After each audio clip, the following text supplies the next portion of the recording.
First class से लेकर second class तक मेरे जो चाचा थे वो मुझे फिज़िकली सेक्सुअली असॉल्ट करते थे।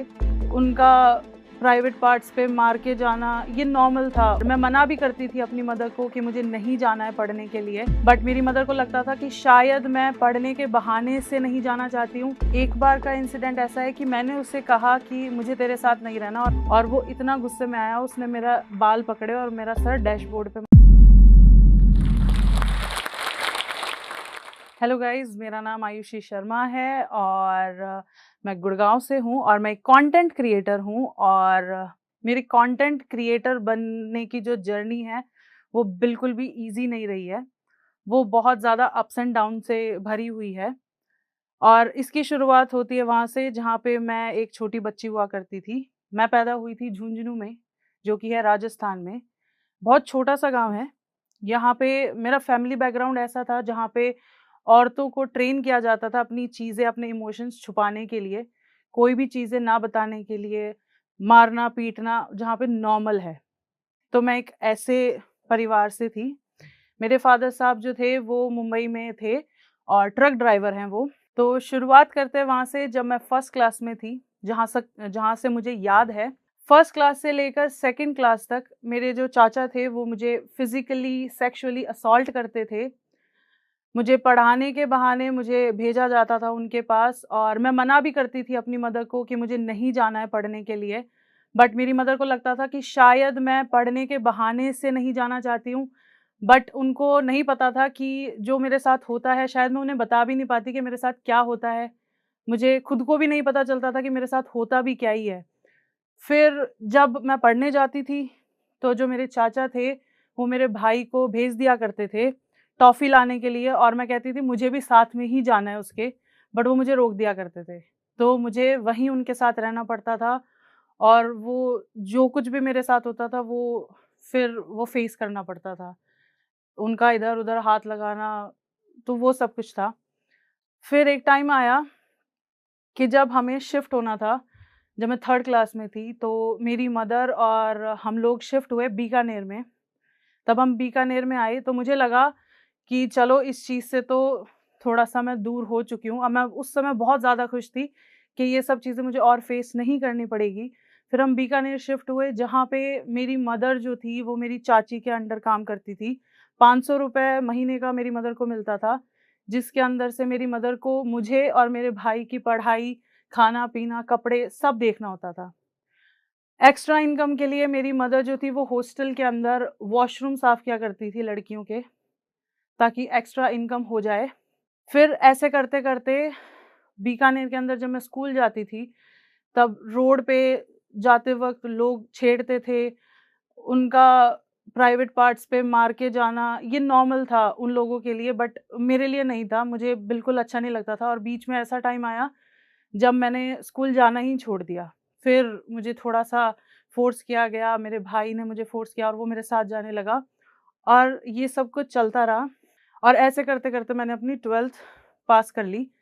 फिर फर्स्ट ईयर में जब मैंने सोचा कि मुझे खुद का पैसा कमा लेती हूँ ताकि मैं अपने आप को एक अच्छी एजुकेशन दे पाऊँ, तो मैंने स्कूल के अंदर जॉब करना स्टार्ट कर दिया और सोचा कि अपने स्कूल का खर्चा, अपने कॉलेज का खर्चा मैं खुद उठा लूँ ताकि मैं अपने परिवार को भी थोड़ी-सी हेल्प कर पाऊँ। तो मैं एक स्कूल में लगी, मैं वहाँ पे जॉब करने लगी, मेरा कॉलेज का फ़ीस, जाना सब कुछ मैं देख लेती थी। इसी दौरान मुझे टीवी में देखते-देखते एक एयर होस्टेस पसंद आई और मैंने सोचा कि मुझे भी एयर होस्टेस बनना है। तो इसी दौरान मैंने अपने घर वालों से बहुत लड़ाई की कि मुझे जयपुर जाना है और मुझे एयर होस्टेस बनना है और इसकी पढ़ाई मुझे करनी है। तो बहुत लड़ाई के बाद उन्होंने मुझे जयपुर जाने के लिए बोल दिया कि ठीक है, आप जा सकती हो। पैसे घर वालों से ले नहीं सकती थी, तो जयपुर में जाके रिसेप्शनिस्ट की जॉब करनी पड़ी एक जिम के अंदर। उस दौरान मैं इंटरव्यूज़ भी देती थी, बट मेरा सिलेक्शन नहीं हो पा रहा था क्योंकि कोई रीज़न्स थे, मेरे टैटूज़ थे, तो उस वजह से मेरा सिलेक्शन नहीं हो पाता था, तो मैं रिसेप्शनिस्ट की जॉब में ही रह गई। मीनव्हाइल मैं लोगों को कनेक्ट करती थी, उनसे पूछती थी कि अगर आपकी नज़र में अगर कोई जॉब हो तो आप मुझे बताना, अगर कोई वैकेंसी आए तो मुझे बताना। और इस दौरान मेरी मुलाकात एक इंसान से हुई जिसने मेरी ज़िंदगी को पूरा बदल दिया, जो मैंने सोचा भी नहीं था कि ऐसा हो जाएगा। तो मैं जिस जिम में जॉब करती थी रिसेप्शनिस्ट का, वहाँ पे मुझे एक लड़का मिला और उससे बातचीत होने लगी, दोस्ती हुई। और फिर दिवाली का टाइम था, जब एक दोस्त को जैसे आप बताते हैं, मैंने उसको बताया कि मेरी सैलरी नहीं आई और मुझे घर जाना है, शॉपिंग के लिए पैसे नहीं हैं। मैंने उसे बस इतना बताया तो उसने मुझे 20,000 रुपीज़ उसने मुझे लाके दे दिया और उसने मुझे कहा कि तुम ये रख लो, जैसे ही तुम्हारे पास पैसे आएँगे तुम मुझे वापस दे देना। मैंने मना किया क्योंकि मैं नहीं ले सकती थी, बट स्टिल उसने ज़बरदस्ती करके मुझे पैसे दे दिए और मैं लेके आ गई। जब मैं उस पैसे को अपने घर लेके आई हूँ, तो जो मेरी रूममेट्स थी 2, उन दोनों ने वो पैसे मुझसे ले लिए। मुझे बातों में फँसा के कि तुझे वापस दे देंगे जैसे ही हमारे पास आएँगे। तो मैंने भी उन पे ट्रस्ट कर लिया और मैंने कहा ठीक है। फिर जब मैं दिवाली वाले टाइम पे थोड़ा अपने घर के अंदर अपनी चीज़ों में बिज़ी हो गई, तो मैं उस दोस्त को टाइम नहीं दे पाई, मैं उससे बातें नहीं कर पाई। तो जैसे ही मैं जयपुर वापस आई, मैं अपनी जॉब पे थी, उसने मुझे कॉल किया, मुझे धमकाया कि मैं अभी तेरे जॉब पे आके सबके सामने तेरी इतनी बेइज़्ज़ती करूँगा कि तूने मुझसे पैसे लिए हैं, और बहुत गंदी-गंदी गालियाँ दी मुझे कि तूने मुझसे पैसे लिए, तू मुझे पैसे वापस नहीं दे रही है। तो मैं उससे मिलने गई नीचे और उसने मुझे 5 मिनट के अंदर सॉरी बोल दिया और मैंने उसे माफ़ भी कर दिया। मैंने सोचा कि ठीक है, कोई बात नहीं, ऐसा हो जाता है, गुस्सा आ गया होगा। और मैं वापस अपने फ्लैट पे गई तो मैंने अपनी दोस्तों से कहा कि मुझे पैसे वापस चाहिए, मुझे उसको वापस देने हैं जिसके पैसे हैं वो। उन लोगों ने मुझे मना कर दिया कि हम नहीं देंगे, हमारे पास नहीं है। मैं फँस गई क्योंकि मेरे पास पैसे थे ही नहीं। मेरी 15,000 की जॉब में मैं उसे 20,000 कैसे देती? मुझे अपनी रेंट भी देनी थी, खाना भी और सारी चीज़ें थी, तो मैं उसे नहीं दे पा रही थी। तो मैंने उसे कॉल किया, मैंने उसे बोला कि अभी मेरे पास पैसे नहीं हैं, जैसे ही आएँगे मैं तुझे वापस दे दूँगी, क्योंकि मेरी दोस्तों ने मुझसे पैसे ले लिए हैं, अब वो मुझे नहीं दे रही हैं। तो उसने क्या किया, उसने मुझे बोला कि तुम अपना फ्लैट छोड़ दो, मैं लेके चलता हूँ, वहाँ पे रह लो। तो जहाँ वो लेके गया, मैं चली गई उसके साथ क्योंकि मुझे अपना फ्लैट छोड़ना ही पड़ा। मैं उसके उस घर में रहती थी, जहाँ पे थोड़े टाइम बाद वो खुद ही शिफ्ट हो गया। मैंने उसे बोला कि आई एम नॉट कंफर्टेबल, मैं नहीं रह पाऊँगी तेरे साथ ऐसे, मुझे आदत नहीं है, मैं किसी लड़के के साथ नहीं रह सकती। उसने कहा ये सब तो चलता है, नॉर्मल है। तो मैं उसके साथ रहने लगी, ना चाहते हुए भी मुझे रहना पड़ा। फिर थोड़े टाइम में उसने मुझे मेरी जॉब छुड़वा दी, उसने मुझे कोई जॉब नहीं करने दी। इस दौरान लड़ाइयाँ होती थी, मारना-पीटना वो बहुत ज़्यादा होने लग गया। धीरे-धीरे वो इतना ज़्यादा वॉयलेंट होने लग गया, उसको खुद को ही नहीं समझ में आता था। वो मुझे मारता था, फिर वापस आके सॉरी बोल देता था और मैं सोचती थी शायद ये होगा आज नहीं तो कल सही हो जाएगा। शायद यही मेरा फ्यूचर है, इसको एक्सेप्ट करना है। अभी ये मार रहा है, क्या पता मैं इसे बदल दूँ, क्या पता ये चेंज हो जाए, क्या पता ये मुझे अच्छे से ट्रीट करने लग जाए, बट ये नहीं हुआ। तो एक बार का इंसिडेंट ऐसा है कि मैंने उससे कहा कि मुझे तेरे साथ नहीं रहना, और हम गाड़ी में जा रहे थे, हम उसकी कार में थे। मैंने उससे कहा कि मुझे तेरे साथ नहीं रहना, मैं ऐसे नहीं रह सकती हूँ, मुझे घुटन होती है। तुम मुझे अपनी मम्मी से बात नहीं करने देते हो, जब बात करती हूँ तो साथ में रहते हो, मेरा कॉल तुम्हारे पास आता है, मेरा फ़ोन का पासवर्ड तुम्हारे पास है, वॉशरूम के अंदर लॉक नहीं रख रखा है, हर चीज़ के अंदर मुझे घुटन हो रही है, तो मैं तुम्हारे साथ नहीं रह सकती। मैंने उससे इतना कहा और वो इतना गुस्से में आया, उसने मेरा बाल पकड़े और मेरा सर डैशबोर्ड पे मार दिया। तो मेरे को इतना तेज़ गुस्सा आया, मैंने उसे कहा कि या तो तू अभी गाड़ी रोक दे, वरना मैं चलती गाड़ी से कूद जाऊँगी। उसने नहीं सुनी, उसने गाड़ी की स्पीड इतनी तेज़ कर दी कि उसको लगा कि शायद वो स्पीड तेज़ करेगा तो शायद मैं नहीं ऐसा कोई कदम उठाऊँगी। बट उस समय मुझे कुछ समझ नहीं आ रहा था, तो मैंने अपनी गाड़ी का दरवाज़ा खोला और मैं चलती गाड़ी से कूद गई। बट मुझे कुछ हुआ नहीं, मुझे लगी नहीं। खरोंच आई और फिर हम वो वापस गाड़ी घुमा के आया और उसने मुझे गाड़ी में बैठाया धक्के से और घर ले जाके मुझे फिर से मारने लग गया कि तुझे नहीं जाने दूँगा, तूने इतना कर्ज़ा ले रखा है मुझ पे, तू मेरे पैसे पे खाती है, मेरे पैसे पे जीती है। तो मुझे लगा शायद यही है, यही लाइफ़ है, इसी को ही एक्सेप्ट करके आगे बढ़ना पड़ेगा। थोड़े टाइम में जिम मैं करती थी, तो उस दौरान एक कॉम्पिटिशन आया पावर लिफ्टिंग का, तो मुझे ऐसा लगा कि शायद अगर मैं ये कॉम्पिटिशन में पार्ट लूँ या फिर मैं इस कॉम्पिटिशन में रहूँ, तो शायद मुझे इससे छुटकारा मिल सकता है, शायद ये मुझे छोड़ देगा या शायद मैं इससे बच जाऊँगी। तो मैं उस कॉम्पिटिशन के अंदर लग गई और ऐसे चलता रहा, ऐसे चलता रहा। एक दिन मेरे सर ने मुझे कहा, जब उन्होंने मेरे निशान देखे, मेरे कट देखे, हर जगह चोट लगी हुई थी, जब उन्होंने देखा और उन्होंने मुझे बोला कि आयुषी तुम्हें अब अपने घर चले जाना चाहिए, ये तुम्हारे लिए नहीं है, तुम्हारे साथ बहुत गलत हो रहा है। तो मैंने उन्हें समझाया कि मैं नहीं जा पा रही हूँ, मैं कोशिश करके भी नहीं जा पाती, मेरे मेरे से हो ही नहीं पा रहा है।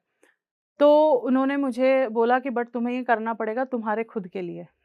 फिर जैसे ही मैंने कॉम्पिटिशन किया, मैं जीत गई उस कॉम्पिटिशन को और मैं बहुत खुश थी। बट उस दौरान भी हमारी लड़ाई हुई, क्योंकि उसने कहा कि तुम जीत गई और तुमने मेरा नाम नहीं लिया। इस लड़ाई पे भी मुझे बहुत मारा उसने, बहुत बदतमीज़ी की मेरे साथ। और फिर एक दिन आया जब होली थी, तो मैंने उससे कहा कि मुझे होली अपने घर वालों के साथ बनानी है। मैं इस बार होली अपने घर वालों के साथ बनाना चाहती हूँ, प्लीज़ मुझे जाने दे। मैं पक्का प्रॉमिस वापस आ जाऊँगी, तेरे पास ही आऊँगी, तुझे छोड़ के कहीं नहीं जाऊँगी। मैंने उसे डरते हुए ये कहा। रात को 3 साढ़े 3 बजे तक हमारी दोनों की बहस चली है। 4 साढ़े 4 बजे तक उसने लड़ाई करना शुरू कर दिया। फिर उसने मुझे मारना शुरू कर दिया और इतना मारा, मुझे दीवार पे मेरा सर मारा, मुझे चाँटे मारे, मेरा गला दबा दिया, मेरे सर पे बॉटल फोड़ दी। और उस दौरान मुझे कुछ समझ ही नहीं आ रहा था। सब जगह से खून निकल रहा है, मेरे कपड़े फट चुके थे। तो मैं भाग के पास वाले फ्लैट में गई। मैंने उन लड़कों को बोला, प्लीज़ मेरी हेल्प करो, मुझे बहुत ज़्यादा मारा जा रहा है, प्लीज़ मुझे बचा लो इस आदमी से। तो मैं उन लड़कों के पास गई, वो कुछ 5 लड़के थे। उन्होंने मुझे कहा कि ठीक है, हम देखते हैं आपको कौन मार रहा है। वो आए, मैं उन लड़कों के पीछे छुपी हुई थी। तो उन लड़कों ने मुझे देखा और उसको बोला कि भाई क्यों मार रहे हो? तो उसने खाली इतना कहा कि ये पैसे के लिए रहती है, इसने मेरे बहुत पैसे खाए हैं। तो उन लड़कों ने मुझे वापस मेरा हाथ पकड़ा और घर के अंदर डाल के गेट बंद कर दिया और चले गए। और उनकी आवाज़ मुझे आई कि इन लोगों का मैटर है, ये देख लेंगे, हमें नहीं पड़ना लड़की के मैटर में। और वो मुझे उसके साथ छोड़ के चले गए।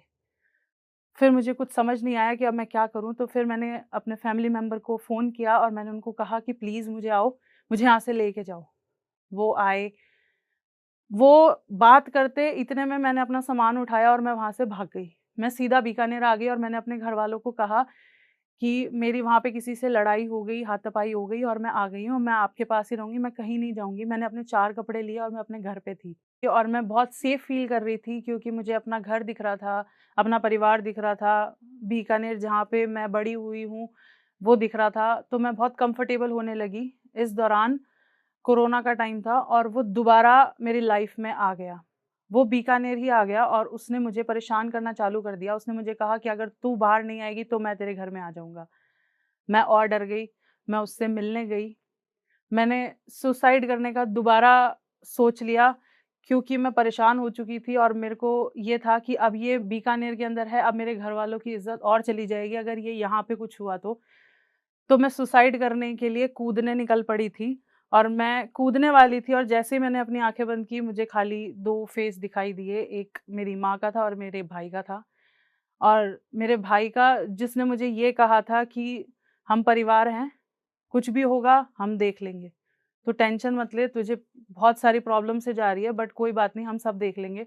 बस ये याद आया तो मैं वापस घूम के गई उसके पास। मैंने उसकी आँखों में देखा और मैंने उससे कहा कि अब नहीं डर लग रहा तेरे से, अब कुछ हो ही नहीं रहा, अब तू मुझे छोटा-सा दिख रहा है।